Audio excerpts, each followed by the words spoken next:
Hi, I'm Victoria Schwab, aka V.E. Schwab, and this is Vengeful. So I was invited to give the annual Tolkien lecture at Oxford, and I was very excited to take them up on the opportunity, and I did not disclose to them at the time that I had never read Tolkien. My full intent was to make myself sit down and read Tolkien to give the lecture. And then I was on a panel at a conference earlier that year with a man who essentially made the qualitative statement that if you have not read Tolkien, you do not deserve to call yourself a fan of fantasy. And I bristled so aggressively against this notion that I began to ask myself, why do we control what the adequate doors are? And I said, I've never read Tolkien. And he didn't look at me with judgment, he looked at me with shock, because to him, Tolkien had been his door into readership, and so he could not conceive that Tolkien wasn't somebody else's door. And so it wasn't about invalidating Tolkien. What it was about was not declaring that just because something is our door into readership, it necessarily be someone else's.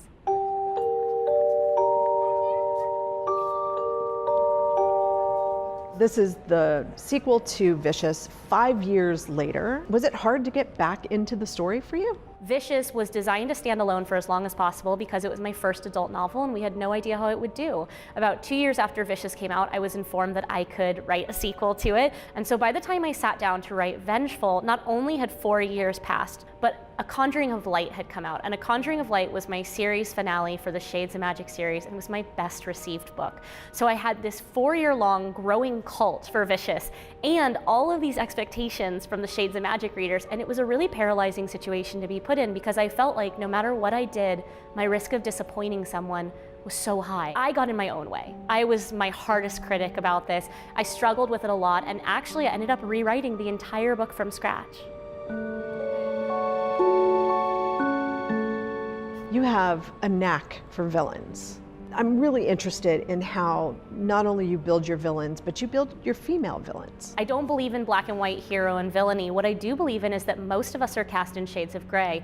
And when you take moral gray zones and you give them superpowers, you don't end up with a superhero. You end up with a person with a lot of flaws and grudges who just happens to have superpowers. And so my argument in these books, and in so many of my books, is that power makes us worse.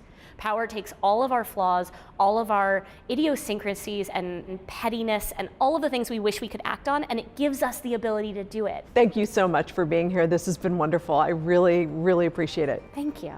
And thank you for watching A Word on Words. I'm JT Ellison. Keep reading. I am someone who gets creatively restless very easily, and I think that's explained by the fact that I have a middle grade and an adult novel and a comic book series, all hitting shelves within 2 months.